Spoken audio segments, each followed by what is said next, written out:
Un royaume déchiré par les guerres. Une épée légendaire retirée du rocher par un jeune écuyer. Un roi destiné à restaurer l'unité. Découvrez l'histoire d'Arthur, celui qui transforma le chaos en légende grâce à la création de la célèbre table ronde.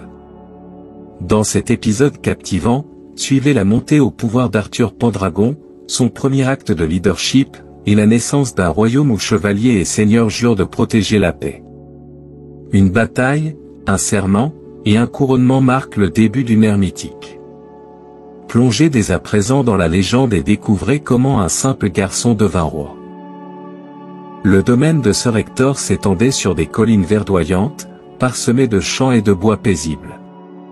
C'était un endroit modeste, loin des tumultes du royaume, où la vie suivait un cours simple et régulier. Arthur, jeune adolescent, grandissait dans cette sérénité, partageant son quotidien entre les tâches du domaine et son rôle d'écuyer auprès de Kay, le fils aîné d'Hector. Arthur avait l'habitude de vivre dans l'ombre. Kay, fort et ambitieux, était l'héritier désigné, destiné à représenter la famille dans les tournois et les banquets. Arthur, en revanche, acceptait volontiers son rôle secondaire. Il trouvait une joie sincère dans les petits gestes de service, s'occuper des chevaux, affûter les lames, et veiller à ce que Kay ait toujours tout ce dont il avait besoin. Pourtant, malgré sa position modeste, Arthur possédait une curiosité insatiable. Il passait de longues heures à lire des livres poussiéreux dans la bibliothèque d'Hector, absorbant des histoires de héros, de batailles et de royaumes lointains. Il se demandait parfois à quoi ressemblerait le monde au-delà des collines, mais il gardait ses rêves pour lui. Kay, en revanche, rêvait de grandeur. Son ambition brillait dans tout ce qu'il faisait, ses entraînements au combat, ses discours pompeux sur son avenir de chevalier, et son obsession pour les tournois.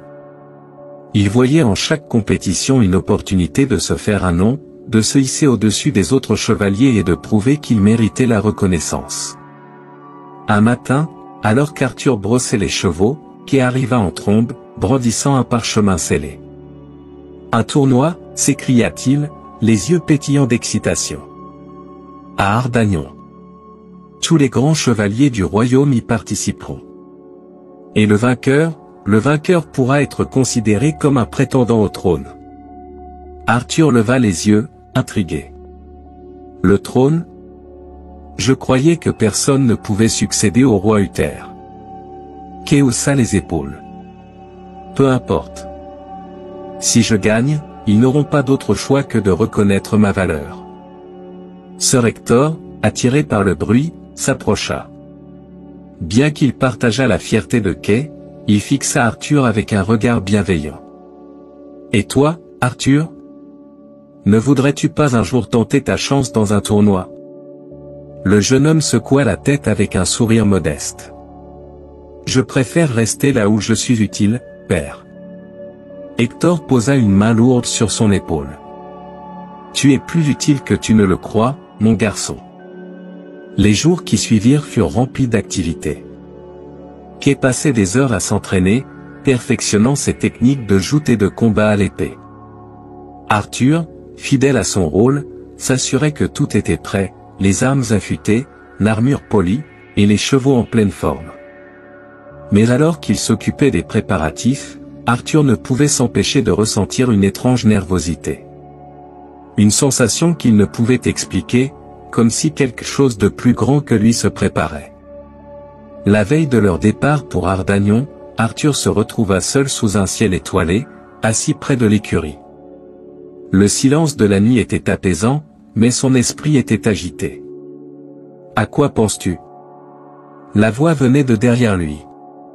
Sir Hector, une couverture sur les épaules, s'approcha et s'assit à côté de lui.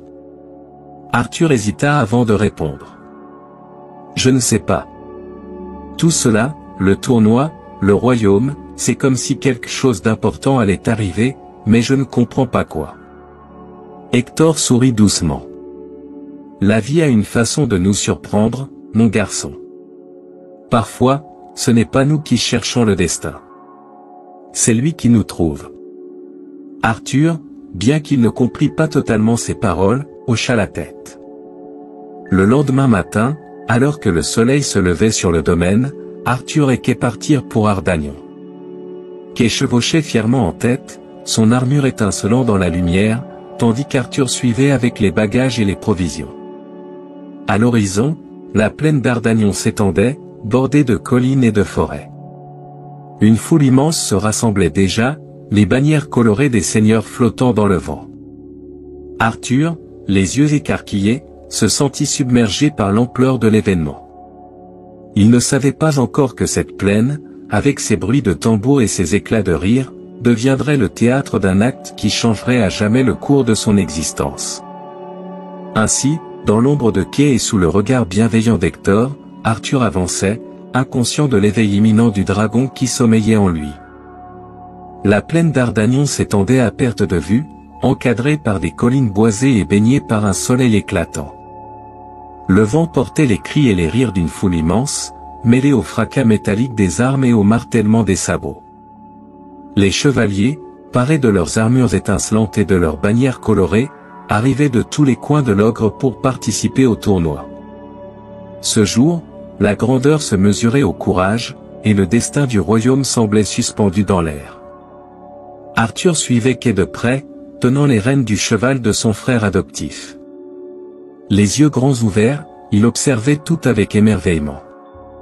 Les tentes des seigneurs, ornées de leurs armoiries, formaient une mer de couleurs vives, tandis que les chevaliers, certains montés sur des destriers imposants, passaient en procession, leur aume brillant sous la lumière. « Regarde ces armures, Arthur, déclara Kay, son ton imprégné d'admiration et d'envie. C'est ça, la véritable gloire. Un jour, tout le royaume chantera mon nom. » Arthur esquissa un sourire. « Je suis sûr que tu te feras remarquer, Kay. » Mais ses pensées étaient ailleurs. Il ne pouvait s'empêcher de ressentir une étrange excitation. Quelque chose dans l'atmosphère le troublait, comme si cette journée allait marquer un tournant inattendu. Au centre de la plaine, une grande agitation régnait. Une foule dense s'était formée autour d'un étrange monument, un rocher gris, veiné de luisantes stries argentées, surmonté d'une épée dont la lame étincelait comme si elle captait la lumière du soleil. Arthur et Kay s'approchèrent, poussés par la curiosité. L'épée portait une inscription gravée en lettres d'or. Celui qui parviendra à retirer cette épée sera le roi légitime de l'Ogre. Kay haussa les sourcils, un sourire moqueur sur les lèvres. Une légende pour impressionner les foules. Ce n'est qu'une mascarade. Mais Arthur, fixant l'épée, ressentit un étrange frisson. Il ne pouvait détacher ses yeux de l'arme. La manière dont elle semblait briller, comme si elle respirait une vie propre, l'intriguait profondément. Un héros, vêtu de soie rouge et tenant un bâton doré, s'avança pour proclamer la règle, que ceux qui se croient dignes du trône de l'Ogre s'avancent et tentent leur chance. Mais sachez ceci, seuls ceux choisis par le destin réussiront. Les premiers chevaliers approchèrent sous les acclamations de la foule. Chaque prétendant, bardé d'armure et rempli d'arrogance, posa la main sur la garde de l'épée et tenta de la retirer. Certains tirèrent avec une force brutale, d'autres murmurèrent des prières, mais tous échouèrent. La foule, fascinée au début, se mit à murmurer. Des voix sceptiques s'élevèrent, ce rocher est enchanté. Personne ne peut retirer cette épée. Merlin, dissimulé parmi les spectateurs sous l'apparence d'un vieillard, observait en silence. Ses yeux perçants brillaient d'un éclat presque surnaturel, comme s'il attendait l'arrivée de celui que les étoiles avaient choisi. Alors que Kay se préparait à entrer dans l'arène pour la première joute, il confia ses affaires à Arthur avec impatience. « Occupe-toi de mon épée et de mon bouclier. Je ne veux pas de distraction. » Arthur hocha la tête et s'assit à l'ombre d'un chêne, contemplant les chevaliers qui s'affrontaient. Les lances se brisaient dans des éclats de bois, les fouets de la foule se mêlaient au hennissement des chevaux, et Arthur, bien qu'impressionné, se sentait étrangement détaché. Son regard se tourna à nouveau vers l'épée dans le rocher. Il ne savait pas pourquoi, mais il se sentait inexplicablement attiré par elle. Alors que le soleil commençait à descendre dans le ciel, Arthur remarqua un vieux mendiant, assis à quelques pas de l'épée. Ses yeux étaient d'un bleu perçant, et son sourire semblait en savoir long. Arthur s'approcha, poussé par une curiosité irrésistible. « Vous semblez bien intéressé par cette épée, jeune homme, » dit le vieillard, un ton malicieux dans la voix. Arthur hésita. « Elle est fascinante, mais je ne comprends pas pourquoi elle me semble si importante. » Le vieillard hocha lentement la tête. « Les choses importantes ne sont pas toujours celles que nous cherchons. Parfois, elles nous trouvent. » Arthur, troublé, retourna auprès de Kay, mais les paroles du vieil homme restèrent gravées dans son esprit. Alors que la journée touchait à sa fin, Arthur observa les chevaliers retourner à leur camp, épuisés par les épreuves du tournoi. Mais dans le calme naissant de la plaine, l'éclat de l'épée semblait plus vif que jamais, comme si elle attendait patiemment celui qui saurait l'honorer. Dans l'ombre de la foule, Merlin murmura pour lui-même, « Bientôt, le dragon s'éveillera. Bientôt, l'ogre connaîtra son roi. » Et ainsi, sans le savoir, Arthur se trouvait déjà au seuil de son destin. Le tournoi battait son plein, vibrant des clameurs de la foule et des échos métalliques des joutes. Les chevaliers rivalisaient d'audace, leurs lances se brisant avec fracas, tandis que les spectateurs acclamaient les exploits les plus spectaculaires. Kay, confiant et déterminé, se préparait pour son prochain duel. Arthur, comme à son habitude, veillait discrètement dans l'ombre, ajustant l'armure de son frère adoptif et vérifiant son équipement. Tout semblait prêt jusqu'à ce que, dans l'excitation du combat, Kay frappe si violemment que son épée se brisa en deux. Furieux, Kay jeta les morceaux de sa lame à terre. Arthur, appela-t-il d'un ton autoritaire. « Trouve-moi une autre épée, et vite. Je ne peux pas me présenter sans armes. » Arthur, sans protester, hocha la tête et s'élança à travers la plaine. Il savait que retourner au campement prendrait trop de temps. Il devait trouver une solution rapidement. Alors qu'il traversait les allées animées, son regard fut de nouveau attiré par l'épée plantée dans le rocher au centre de la plaine. Elle brillait d'un éclat presque irréel sous le soleil déclinant, comme si elle l'appelait. Arthur s'arrêta, intrigué, et sentit une étrange certitude naître en lui. Il s'approcha du rocher, ignorant les quelques passants qui s'étaient arrêtés pour l'observer. Si personne ne l'utilise, pensa-t-il, peut-être que Kay pourra s'en servir. Arthur posa ses mains sur la garde de l'épée. Une chaleur douce traversa son corps, mais il n'y prêta pas attention. Il tira doucement, et la lame glissa hors de la pierre avec une facilité déconcertante. Les murmures éclatèrent parmi les témoins. Des chevaliers, des écuyers, et même des spectateurs ordinaires s'arrêtèrent, leurs regards rivés sur le jeune garçon qui venait de réussir là où tant d'autres avaient échoué. « Impossible !» s'écria l'un des chevaliers. « C'est un trucage, ou une coïncidence ?» Arthur, confus par l'agitation, observa l'épée. Elle était plus légère qu'il ne l'aurait cru, mais sa lame étincelait d'une puissance mystérieuse. Inconscient de la signification de son acte, Arthur courut vers Kay avec l'épée en main. « Voici une arme pour toi, Kay. » Elle était plantée dans un rocher près de l'arène. Kay fixa l'arme avec stupéfaction, ses yeux s'écarquillant lorsqu'il reconnut l'épée que tant avait essayé de retirer. « Arthur, où as-tu trouvé ça ?» demanda-t-il, sa voix tremblante. Arthur désigna distraitement le rocher. « Là-bas. » Personne ne l'utilisait. Sir Hector, alerté par les murmures qui se propageaient, s'approcha. Lorsqu'il vit l'épée dans les mains d'Arthur, son visage devint grave. Bientôt, une foule compacte s'était formée autour du rocher. Les chevaliers et les seigneurs murmuraient entre eux, leurs regards oscillant entre l'émerveillement et l'incrédulité. L'épée avait choisi, semblait-il, mais elle avait désigné un jeune écuyer modeste, et non l'un des grands chevaliers de l'ogre. Arthur, ramené au centre par Kay et Hector, fut invité à replacer l'épée dans le rocher et à la retirer à nouveau. Avec un mélange de nervosité et de curiosité, il obéit. L'épée glissa une fois de plus hors de la pierre comme si elle répondait à son appel. Un silence s'abattit sur la plaine, suivi de murmures incrédules. Comment est-ce possible? Un simple garçon? Est-ce une plaisanterie? Au milieu de la foule, un vieil homme enveloppé dans une cape sombre s'avança. Merlin, dissimulé parmi les spectateurs, avait tout observé. Son visage portait un sourire énigmatique, comme s'il avait attendu ce moment depuis des années. « Chevalier », proclama-t-il d'une voix profonde qui résonna au-dessus des murmures. « Ce n'est pas un hasard. Cette épée ne choisit pas à la légère. Le garçon que vous voyez devant vous est Arthur Pendragon, fils d'Uther, et l'héritier légitime du trône de l'ogre. » La foule éclata en protestation. Un écuyer? Fils d'un noble modeste? Impossible. Mais Merlin, impassible, continua.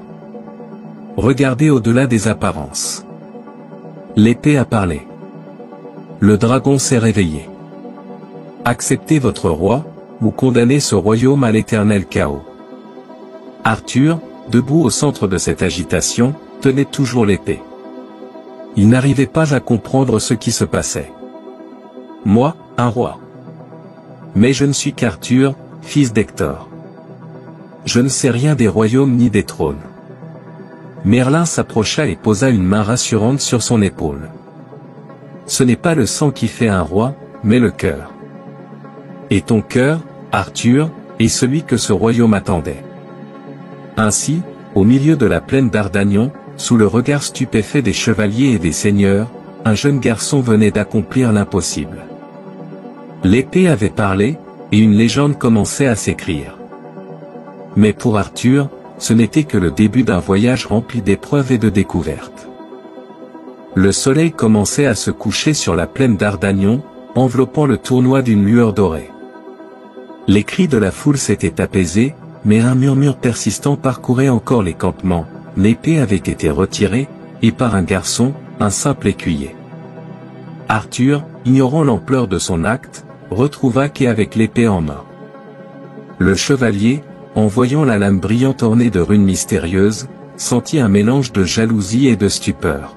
« Où as-tu pris ça, Arthur ?» demanda Kay, sa voix teintée d'un mélange d'émerveillement et d'envie. Arthur, essoufflé par sa course, répondit simplement, « Elle était plantée dans un rocher, là-bas. J'ai pensé que tu pourrais l'utiliser. » Kay ne répondit pas, fixant l'épée comme s'il ne croyait pas ses propres yeux.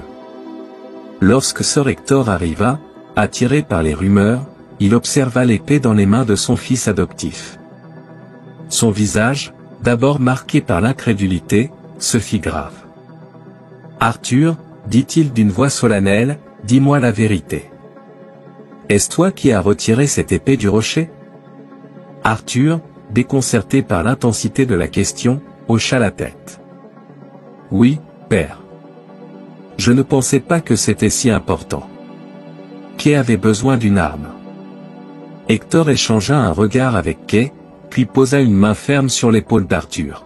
« Viens avec moi. » Le vieil homme mena Arthur et Kay au centre de la plaine, où le rocher se dressait toujours, désormais entouré de curieux. Lorsqu'ils arrivèrent, Hector demanda à Arthur de replacer l'épée dans la pierre, ce qu'il fit sans difficulté. Maintenant, retire-la à nouveau. Arthur s'exécuta, et la lame glissa une fois de plus avec une facilité déconcertante. Les murmures s'amplifièrent parmi les spectateurs. Certains semblaient fascinés, d'autres sceptiques. Hector, les traits marqués par une émotion qu'il peinait à dissimuler, tomba à genoux devant Arthur. « Père ! Que faites-vous » s'exclama Arthur, reculant d'un pas. « Je ne suis pas ton père, Arthur, » murmura Hector, la voix brisée. « Je ne l'ai jamais été. » Avant qu'Arthur ne puisse répondre, une silhouette familière émergea de la foule. Merlin, vêtu de sa cape étoilée, s'approcha avec une autorité calme mais imposante. « Sir Hector dit la vérité, Arthur, » déclara l'enchanteur, ses yeux brillant d'une sagesse insondable. « Tu n'es pas son fils par le sang. Tu es Arthur Pendragon, fils d'Uther, roi de l'Ogre. Et cette épée, Excalibur, t'as choisi pour restaurer l'unité de ce royaume. » Arthur recula, abasourdi. « Non, ce n'est pas possible. Je ne suis qu'un garçon, un écuyer. Je ne suis pas un roi. » Merlin s'avança, posant une main sur l'épaule d'Arthur. « Tu as grandi dans l'ombre pour te protéger des ennemis de ton père. Mais le temps est venu pour toi de reprendre ce qui t'appartient. Le destin ne se trompe jamais. » Arthur secoua la tête, le regard rempli de confusion et de peur. « Comment pourrais-je être roi? Je ne sais rien des trônes ni des guerres. Je ne suis pas prêt. » Merlin répondit avec une douceur inhabituelle. « Aucun roi n'est prêt lorsqu'il est appelé. Ce n'est pas ta force ou ton savoir qui te rendent digne, mais ton cœur, Arthur. » Pendant ce temps, les seigneurs et les chevaliers rassemblés murmuraient avec méfiance. Certains refusaient de croire à la légitimité d'un garçon modeste. « C'est une farce !» s'écria l'un des seigneurs. « Un écuyer ne peut être roi. » Merlin, se tournant vers eux, éleva la voix. « Celui qui doute de la volonté de l'épée peut tenter sa chance. Allez-y, reprenez-la, si vous le pouvez. » Un par un, les chevaliers les plus puissants s'avancèrent, mais aucun ne parvint à bouger Excalibur. L'épée semblait inébranlable pour tous, sauf pour Arthur. Arthur, toujours hésitant, observa les visages autour de lui. Certains étaient emplis d'espoir, d'autres de scepticisme. Le poids de leurs attentes semblait l'écraser. « Pourquoi moi ?» murmura-t-il à Merlin. « Parce que tu es celui que ce royaume attend, » répondit l'enchanteur. « Tu es le fils du dragon. Et comme ton père avant toi, tu as le pouvoir de rassembler ces terres divisées. Mais c'est à toi de choisir, Arthur. Le destin ne force personne. » Arthur baissa les yeux vers Excalibur, sentant pour la première fois la responsabilité qui l'accompagnait. La lame brillait d'une lumière douce, comme si elle l'encourageait silencieusement. Ainsi, au centre de la plaine d'Ardagnon, Arthur fit face à une vérité qu'il n'était pas encore prêt à accepter. Mais dans les yeux de Merlin et dans l'éclat de l'épée, il commençait à entrevoir le chemin qu'il devrait emprunter. La légende, désormais, était en marche. La grande salle du château de Camelot, imposante et ornée de fresques racontant les batailles glorieuses du passé, résonnait des voix des seigneurs de l'Ogre. Merlin avait convoqué les plus puissants d'entre eux pour annoncer officiellement l'émergence du nouveau roi, mais ce rassemblement, loin d'être un acte d'unité, dégénérait rapidement en un affrontement verbal. Arthur, debout à côté de Merlin, regardait les visages de ces hommes qu'il était censé diriger. Certains étaient austères et pleins de mépris, d'autres sceptiques, et quelques-uns portaient même une expression de colère à peine contenue. « Cet enfant ne peut être roi !» s'écria le duc Aldred, un homme au visage sévère et à la voix autoritaire. « Il n'est qu'un écuyer. Comment osez-vous prétendre qu'il est le fils d'Uther Pendragon ?» Un autre seigneur, plus jeune mais tout aussi ambitieux, ajouta, et même s'il était vraiment son fils, cela ne suffit pas, être roi demande force et expérience, pas de simple légende. Arthur, silencieux, sentit son cœur s'alourdir sous ces paroles. Il baissa les yeux, serrant inconsciemment la garde d'Excalibur, qui pendait à son côté. Merlin, debout au centre de la salle, leva une main pour réclamer le silence. Sa voix résonna avec autorité. « Seigneur de l'Ogre, écoutez-moi bien. Cette épée, Excalibur, n'est pas une arme ordinaire.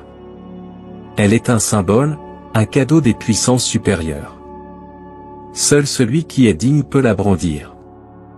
Si vous doutez encore, essayez donc de la retirer vous-même. » Un murmure parcourut la salle, et plusieurs seigneurs échangèrent des regards hésitants. Aucun ne semblait vouloir relever le défi, de peur d'échouer devant les autres.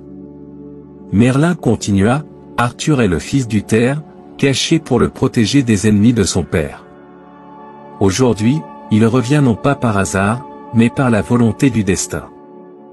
Le duc Aldred, refusant de céder, frappa la table de son poing. Même si cela est vrai, Merlin, un garçon élevé comme un écuyer n'a pas la stature d'un roi. Il n'a ni le sang-froid ni la sagesse pour gouverner un royaume en crise. D'autres seigneurs acquiescèrent bruyamment. Nous avons besoin d'un leader fort, pas d'un garçon sorti de l'ombre. Arthur, blessé par ces paroles, se tourna vers Merlin, cherchant une réponse. Mais l'enchanteur resta immobile, comme s'il attendait qu'Arthur trouve la force de répondre lui-même. Les discussions devinrent rapidement des disputes. Plusieurs seigneurs, utilisant la question de la légitimité d'Arthur comme prétexte, commencèrent à se disputer sur leurs propres revendications au trône. Si cet enfant ne peut être roi, alors je propose ma propre candidature, déclara le baron Sandrick, un homme connu pour son ambition sans limite. Vous ? Un traître qui a déjà rompu des alliances par le passé, riposta un autre seigneur. Merlin observa ces échanges avec un mélange de dédain et de satisfaction. Les seigneurs révélaient leurs véritables intentions, et cela ne faisait que renforcer le contraste entre leur égoïsme et l'humilité d'Arthur. Alors que le tumulte atteignait son apogée, Arthur sentit un élan inattendu le pousser à parler. Il avança d'un pas, tenant Excalibur bien en vue. « Seigneur de l'ogre, commença-t-il, sa voix hésitante mais sincère, je comprends vos doutes. Je ne suis pas un chevalier. Je ne suis pas un seigneur. Je n'ai jamais demandé à être ici. Mais cette épée m'a choisi. Pas pour ce que je suis, mais pour ce que je peux devenir. » Un silence pesant s'installa dans la salle. Les seigneurs, bien que sceptiques, semblaient intrigués par le ton honnête du jeune homme. « Je ne prétends pas avoir toutes les réponses, » continua Arthur. « Mais je vois ce royaume. Il est brisé. Divisé. Les gens souffrent pendant que nous nous disputons ici. Si vous refusez de reconnaître ma légitimité, alors montrez-moi une meilleure solution pour ramener la paix. » Les paroles d'Arthur firent naître des murmures dans l'assemblée. Certains seigneurs semblaient impressionnés par son audace, d'autres restaient méfiants. Sir Bedivere, un chevalier respecté pour sa droiture, se leva. « Ce garçon a peut-être plus de sagesse que nous tous réunis. Au lieu de nous battre pour le trône, peut-être devrions-nous lui donner une chance de prouver sa valeur. » Le duc Aldred, cependant, persista. « Une chance ? Et si cela mène l'ogre à sa perte ?» Merlin, voyant l'impact des paroles d'Arthur, prit la parole une dernière fois. « Ce conseil est divisé, mais le temps révélera la vérité. Arthur devra prouver sa valeur par ses actes. L'épée l'a choisi, mais c'est à vous de décider si vous le suivrez. » Arthur, bien que toujours intimidé, sentit une étincelle de confiance s'allumer en lui. Pour la première fois, il comprit que le rôle de roi n'était pas un droit, mais une responsabilité qu'il devait mériter. Ainsi, le conseil se termina sans résolution claire, mais avec une promesse tacite, Arthur devait prouver qu'il était plus qu'un simple garçon. Dans les jours à venir, son chemin serait semé d'épreuves, mais il savait désormais que son cœur serait son guide, et que l'épée qu'il portait était bien plus qu'un simple symbole. Sous un ciel gris traversé par des éclats de lumière dorée, Arthur chevauchait silencieusement derrière Merlin. Le vieux mage avait décidé de l'éloigner des tumultes du conseil et des regards sceptiques des seigneurs de l'ogre.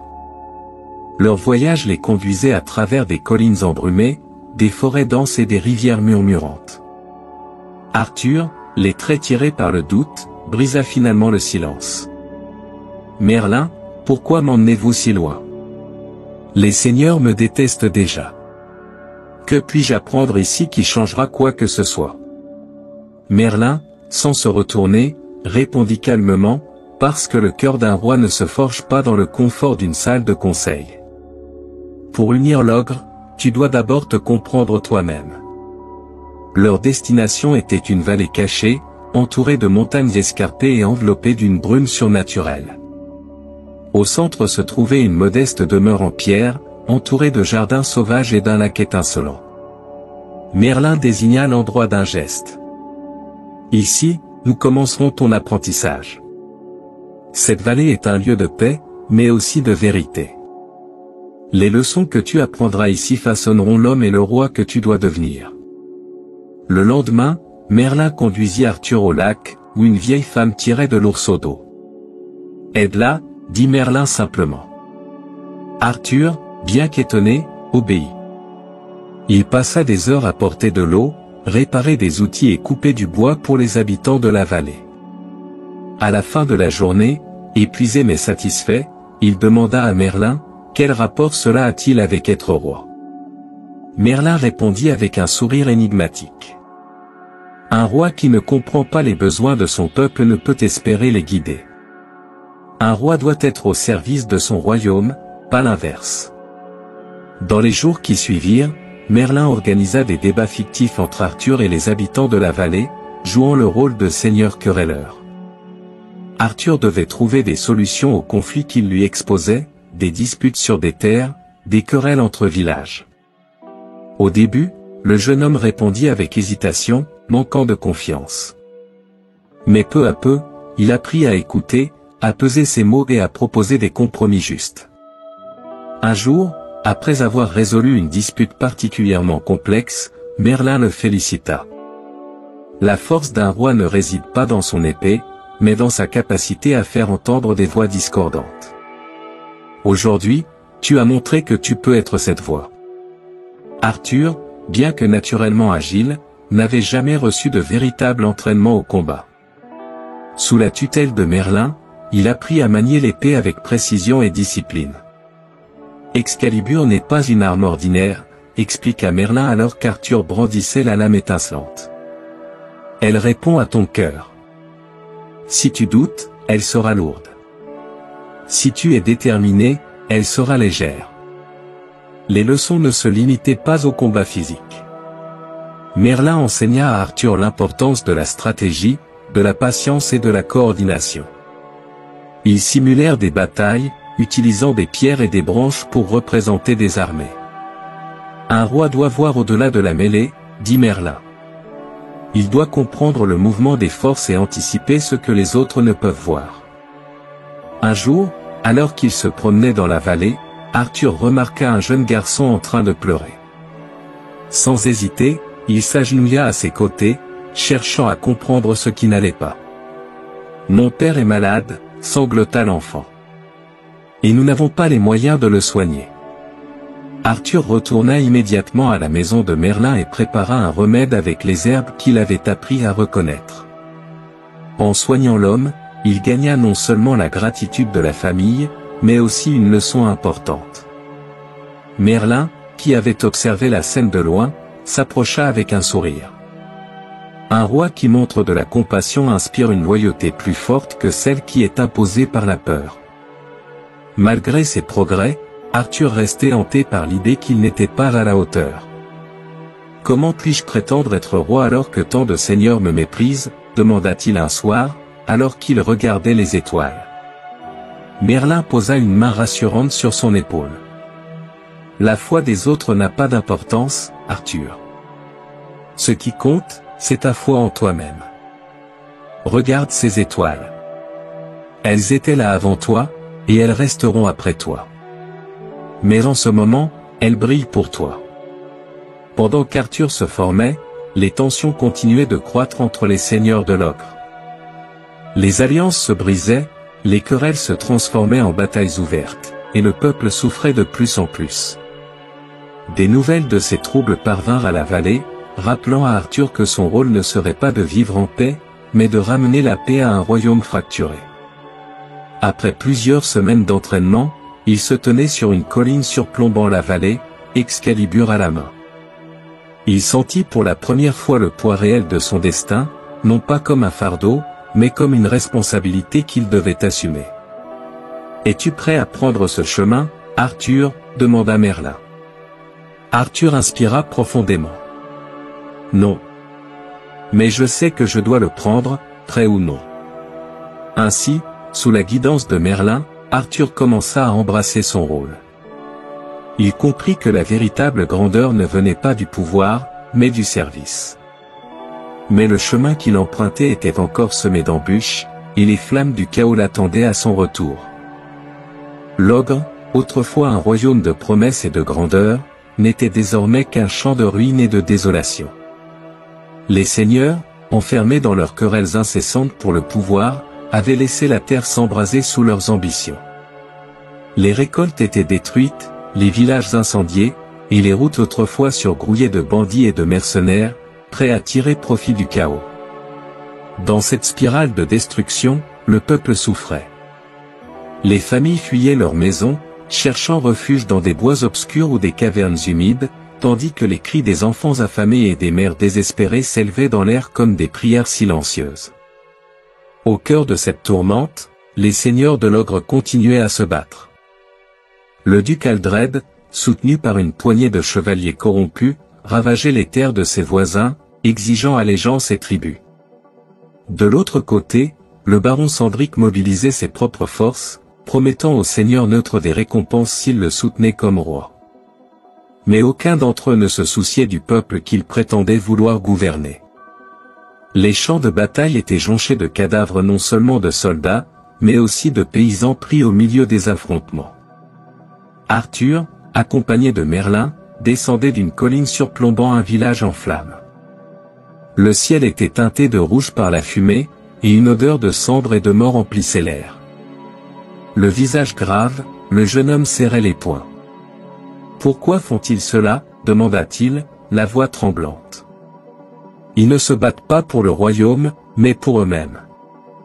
Et ce sont les innocents qui en paient le prix. » Merlin, qui observait silencieusement, posa une main sur l'épaule d'Arthur. « Un royaume sans roi est comme un navire sans capitaine, Arthur. Les seigneurs ne voient que leur propre ambition. Ils ne comprennent pas qu'en détruisant l'Ogre, ils détruisent aussi leur avenir. » Arthur détourna le regard, mais il ne pouvait ignorer les visages des réfugiés qui passaient près d'eux, des vieillards, des femmes portant des bébés en larmes, des enfants aux pieds nus et couverts de boue. Alors qu'il traversait un autre village dévasté, Arthur remarqua une jeune fille assise près des restes calcinés de sa maison, tenant une poupée brûlée contre sa poitrine. Il s'arrêta et s'agenouilla à côté d'elle. « Que s'est-il passé ici ?» demanda-t-il doucement. La fillette leva des yeux remplis de larmes. « Les soldats ont tout pris, ils ont brûlé nos champs, ils ont tué mon père. » Arthur sentit un nœud se former dans sa gorge. Il posa une main sur l'épaule de l'enfant. « Je te promets que je ferai tout pour arrêter cela. Personne ne devrait perdre sa maison à cause de la cupidité des hommes. » Cette rencontre marqua un tournant dans l'esprit d'Arthur. Le soir venu, alors qu'il campait avec Merlin près d'une rivière, il regarda Excalibur briller doucement à la lueur du feu. « Je ne peux pas rester spectateur, Merlin, dit-il, brisant le silence. Ce n'est pas pour cela que l'épée m'a choisi. Si je ne fais rien, ce royaume continuera de brûler. » Merlin, qui s'était assis en tailleur, hocha lentement la tête.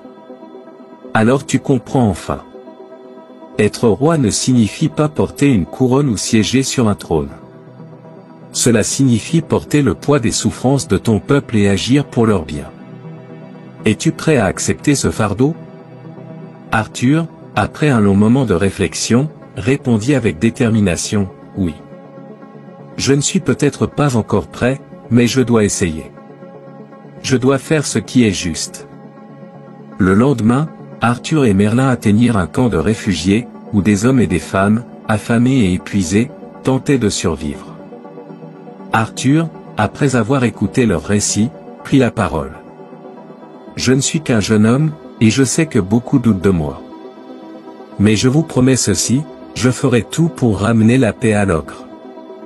Si vous êtes prêts à vous battre pour un avenir meilleur, je vous guiderai. » Certains hochèrent la tête, d'autres restèrent sceptiques, mais pour la première fois, Arthur sentit qu'il avait une responsabilité envers ces gens. Pendant ce temps, les seigneurs apprirent qu'Arthur parcourait les terres et rassemblait le soutien des villageois. Le duc Aldred, furieux, déclara, « Ce garçon veut s'opposer à nous ? Il ne connaît rien à la guerre. Il sera écrasé comme les autres. » Mais d'autres, comme Sir Bedivere, un chevalier respecté pour son honneur, commençaient à se poser des questions. Peut-être qu'il est différent, murmura le seigneur à ses alliés. Peut-être que ce jeune homme est réellement ce que l'ogre attend. Alors qu'Arthur continuait son périple, il sentit le poids d'Excalibur dans sa main. Mais ce n'était plus une épée ordinaire pour lui, c'était un symbole de son engagement envers le peuple. Merlin, marchant à ses côtés, observa son protégé avec une certaine fierté. « Tu avances, Arthur. Mais le chemin vers l'unité sera long et semé d'embûches. » Arthur serra la garde d'Excalibur, son regard fixé sur l'horizon. « Peu importe les obstacles. Je ne reculerai pas, l'ogre mérite un roi, et je serai ce roi. » Ainsi, dans un royaume en proie aux flammes de la guerre et de l'avidité, Arthur commença à embrasser son rôle. Il comprit que sa mission dépassait ses propres doutes, il devait être le phare qui guiderait l'ogre hors des ténèbres. Le dragon en lui s'éveillait enfin. La nuit était calme, et seule la lumière vacillante des torches éclairait la clairière où Merlin avait convoqué certains des chevaliers les plus influents de la cité. Ces hommes, bien que divisés dans leurs alliances, avaient tous répondu à l'appel de l'enchanteur, intrigués par ses promesses d'une solution au chaos qui ravageait le royaume. Arthur, le jeune porteur d'Excalibur, attendait en retrait, son cœur battant à tout rompre. La clairière semblait se resserrer autour de lui, comme un théâtre où il s'apprêtait à jouer le rôle le plus important de sa vie. Les chevaliers arrivèrent un à un, leurs silhouettes imposantes se découpant dans l'ombre des arbres. Parmi eux se trouvait Sir Bedivere, un homme d'un âge mûr, connu pour son intégrité, ainsi que Sir Gawain, un guerrier redouté, mais respecté pour son courage. D'autres seigneurs, comme le méfiant Sir Cador, avaient également fait le voyage, bien que leurs regards trahissent leur scepticisme. Merlin lança Sir Cador d'un ton sec, « Pourquoi nous avoir convoqués ici, loin de nos terres et de nos batailles ?» Merlin, calme et imposant, répondit avec assurance. « Parce qu'il est temps d'écouter ce que le destin a à vous dire. L'ogre ne peut survivre sans un roi. Ce garçon que vous voyez ici, Arthur, a été choisi par Excalibur et par les étoiles pour restaurer l'unité. Mais c'est à vous de décider si vous voulez marcher à ses côtés. » Les murmures s'élevèrent parmi les chevaliers. Certains observaient Arthur avec curiosité, d'autres avec mépris. Merlin se tourna vers Arthur et lui fit un signe d'encouragement. Le jeune homme, serrant la garde d'Excalibur, s'avança, ses pas lourds sous le poids des regards. Arthur prit une profonde inspiration avant de parler. « Seigneur de l'ogre, je ne suis pas venu ici pour revendiquer une couronne. Je suis venu parce que je ne peux rester les bras croisés pendant que ce royaume s'effondre. » Les murmures cessèrent, les chevaliers surpris par la sincérité de ces mots. « Je suis peut-être jeune et inexpérimenté, » continua Arthur, sa voix tremblant légèrement.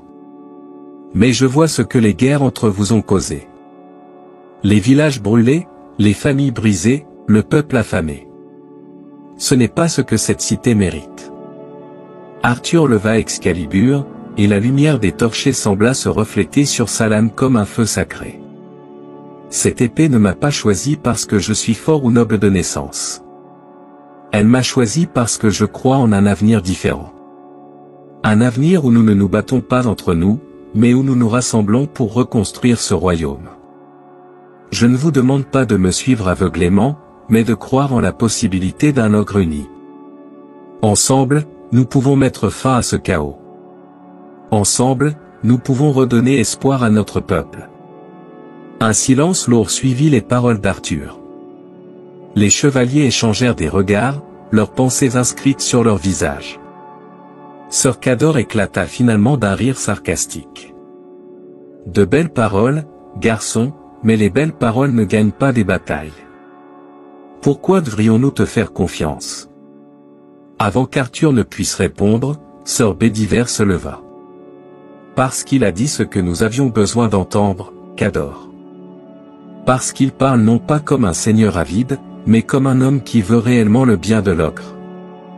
Et cela, je n'ai pas entendu depuis des années. D'autres chevaliers acquiescèrent doucement, bien que certains, comme Gawain, restassent silencieux, analysant chaque mot.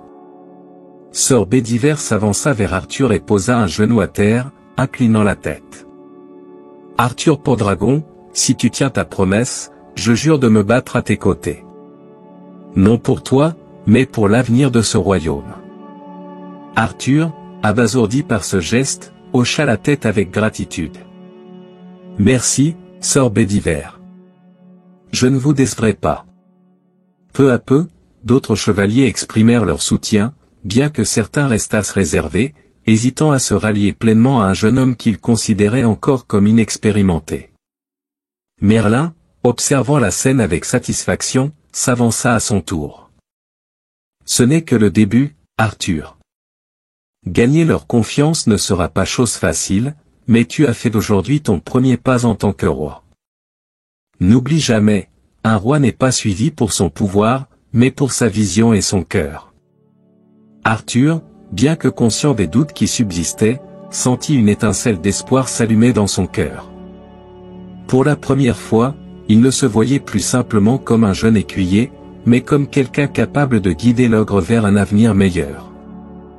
La réunion se termina tard dans la nuit. Certains chevaliers partirent en promettant de réfléchir à leur position, tandis que d'autres, comme Bedivere, restèrent avec Arthur pour discuter de la marche à suivre. Alors qu'il quittait la clairière, Merlin murmura à Arthur, « Ce que tu as commencé ici, ce n'est pas une simple alliance. C'est une promesse d'unité. Si tu continues sur ce chemin, l'ogre pourra renaître. » Arthur hocha la tête, le regard fixé sur l'horizon. Il savait que les défis à venir seraient nombreux, mais pour la première fois, il se sentait prêt à les affronter. Ainsi, au milieu des doutes et des rivalités, un jeune roi commençait à tracer la voie vers l'unité. Le premier acte de leadership d'Arthur avait été posé, et avec lui, les premières pierres d'un royaume en renouveau. Le ciel était chargé de nuages sombres, comme si la terre elle-même retenait son souffle avant l'affrontement imminent. Dans les plaines de Canlan, deux armées se faisaient face. D'un côté, les forces d'Arthur, composées d'un mélange de chevaliers loyaux et de paysans armés, peu expérimentés mais déterminés. De l'autre, l'armée imposante du duc Aldred, un seigneur rebelle bien équipé, entouré de mercenaires et de chevaliers avares de pouvoir. Aldred avait rejeté toute négociation. « Je ne reconnaîtrai jamais un écuyer comme roi », avait-il crié lors de la dernière tentative de Merlin pour éviter l'effusion de sang. Seul un vrai guerrier mérite de régner sur l'ogre. Arthur, bien qu'intimidé par la supériorité numérique de l'ennemi, se tenait prêt, Excalibur scintillant à son côté. Ce jour serait un test non seulement de son courage, mais aussi de sa capacité à inspirer et à guider ceux qui avaient choisi de le suivre. La veille de la bataille, le campement d'Arthur était empli d'une tension palpable. Les chevaliers affûtaient leurs armes, les paysans vérifiaient leurs boucliers de fortune, et Merlin dessinait des runes protectrices autour du camp. Arthur, bien que nerveux, marchait parmi ses hommes, échangeant des mots d'encouragement. Il s'arrêta devant un jeune paysan qui tremblait en tenant sa lance. « Comment t'appelles-tu » demanda Arthur. « Edwin, mon seigneur » répondit le garçon en bégayant. Arthur posa une main sur son épaule. « Edwin, tu es ici parce que tu crois en un avenir meilleur. Souviens-toi de cela demain. Tu n'es pas seul. Ensemble, nous nous battrons pour l'ogre. » Ces mots simples apaisèrent le garçon et inspirèrent les autres qui les entendirent. Le matin venu, Arthur se tint devant ses troupes. Le vent jouait avec son manteau, et Excalibur brillait d'un éclat presque surnaturel. « Mes amis, » commença-t-il, sa voix claire résonnant dans l'air. « Aujourd'hui, nous nous battons non pas pour le pouvoir, mais pour l'unité. Nous nous battons pour un ogre où les champs fleurissent au lieu d'être brûlés, où les enfants grandissent sans craindre la guerre. Aldred ne voit que la force brute, mais nous avons quelque chose de bien plus puissant, l'espoir et la justice. » Les murmures s'éteignirent, remplacés par des regards déterminés. Arthur leva Excalibur au-dessus de sa tête. « Si nous restons unis, nous pouvons vaincre. Ensemble, nous bâtirons un royaume dont nous serons fiers. Pour l'ogre, un cri de guerre s'éleva, porté par chaque homme et chaque femme, et les troupes se mirent en formation. Face à l'armée d'Aldred, bien plus nombreuse, Arthur savait que la force brute ne suffirait pas. Il se tourna vers Sir Bedivere et Sir Gawain, ses chevaliers les plus expérimentés. « Nous ne pouvons pas les affronter de front, déclara-t-il. Mais nous pouvons utiliser le terrain à notre avantage. Gawain, prends un groupe et cache-toi dans la forêt à l'est. Lorsque leur cavalerie avancera, frappe sur leurs flancs. Bedivere, reste avec moi et protégeons le centre. » Merlin, qui observait, murmura, « Il pense comme un roi. » Les cornes de guerre résonnèrent, et l'armée d'Aldred s'élança. Leur cavalerie, lourde et impressionnante, chargea directement vers le centre, où se trouvaient Arthur et ses hommes. Arthur, au cœur de l'action, brandit Excalibur. « Tenez vos positions. Ne cédez pas un pouce, cria-t-il. Les premiers chocs furent violents. Les boucliers se brisaient, les lances volaient, et le fracas des armes résonnait sur toute la plaine. Mais Arthur, combattant avec un courage féroce, inspira ses hommes à tenir bon. Alors que la cavalerie d'Aldred semblait sur le point de briser les lignes d'Arthur, un cri retentit depuis la forêt.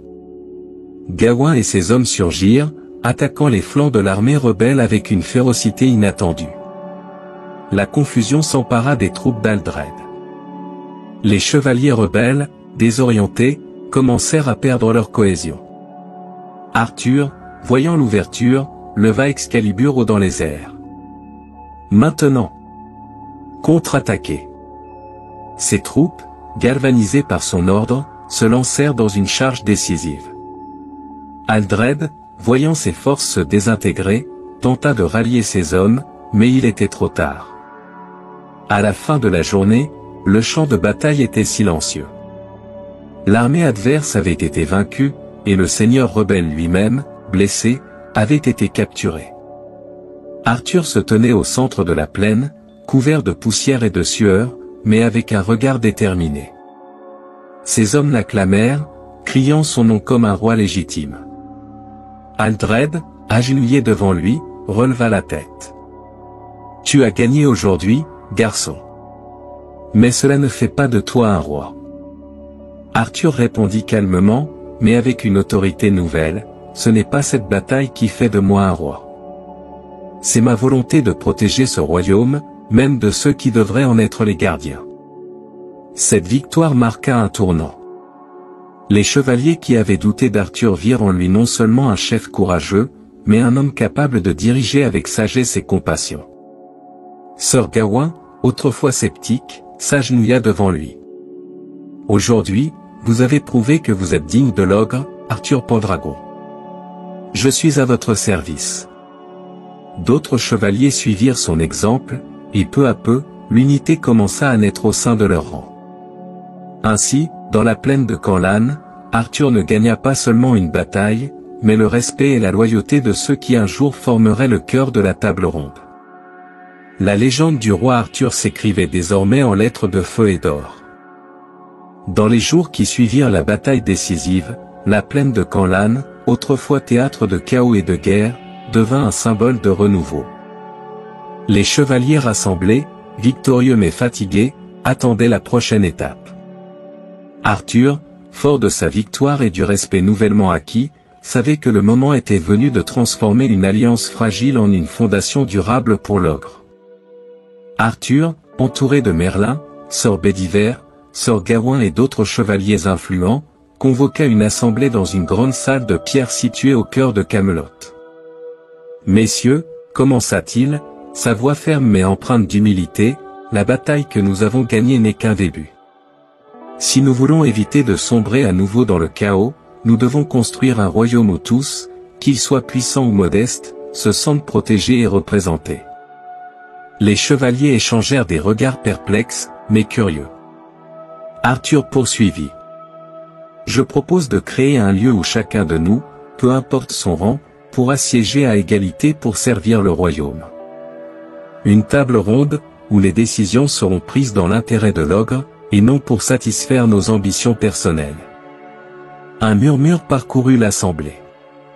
Certains chevaliers semblaient sceptiques, notamment ceux issus de haute lignée. Sir Cador, un homme fier, se leva. Une table ronde? Comment cela pourrait-il fonctionner? Un chevalier de sang noble est-il vraiment l'égal d'un roturier?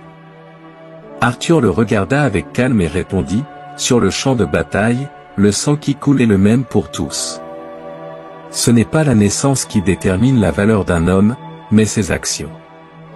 Si nous voulons construire un royaume fort, nous devons abandonner la hiérarchie des privilèges et reconnaître la force de l'unité. Les paroles d'Arthur frappèrent juste. Même les plus réticents commencèrent à réfléchir à ce qu'un tel symbole pourrait signifier pour l'avenir. Merlin, qui observait en silence, s'avança et désigna le centre de la salle. Alors, qu'il en soit ainsi. Ici, nous construirons cette table ronde.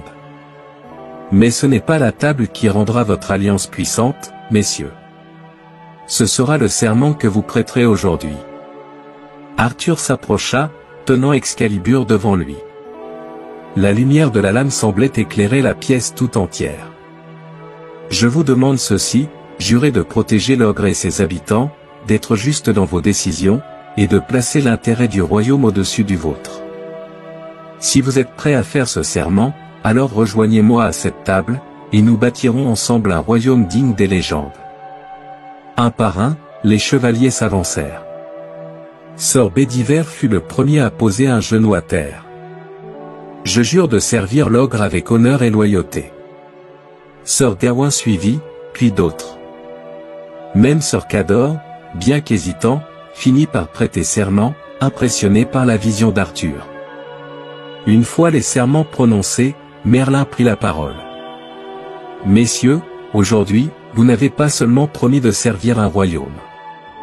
Vous avez reconnu l'homme qui le guidera. Arthur Pendragon, porteur d'Excalibur, fils du dragon, est votre roi légitime.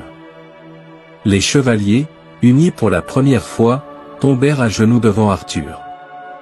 Les mots de Merlin résonnèrent comme une vérité évidente. Arthur, ému mais déterminé, leva Excalibur au-dessus de sa tête. Je ne serai pas un roi qui commande. Je serai un roi qui sert. Ensemble, nous ferons de l'ogre un royaume où la justice et la paix régneront. Quelques jours plus tard, dans une cérémonie solennelle à Camelot, Arthur fut couronné roi sous les acclamations du peuple.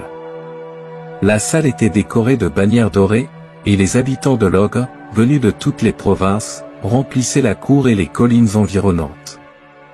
Merlin plaça une couronne simple mais élégante sur la tête d'Arthur. Aujourd'hui, un roi est né, déclara-t-il. Les cris de joie s'élevèrent comme un tonnerre. Vive le roi Arthur! Ainsi, avec la création de la table ronde et son couronnement, Arthur marqua le début d'une nouvelle ère. Les rivalités des seigneurs commencèrent à s'effacer, remplacées par une vision d'unité et d'espoir. Mais Arthur savait que son voyage ne faisait que commencer. Des défis bien plus grands l'attendaient, et la paix qu'il avait commencé à bâtir devait être défendue à tout prix. Ce jour-là, cependant, il sentit pour la première fois que l'ogre pouvait réellement renaître des cendres du chaos, porté par une promesse partagée et la lumière d'une légende en devenir. Merci d'avoir suivi cette aventure. Mais ce n'est que le début. Arthur a encore bien des défis à relever. Rendez-vous samedi prochain à 20 h pour découvrir la suite de ces incroyables péripéties. En attendant, n'oubliez pas de vous abonner et de partager vos impressions en commentaire. À très vite.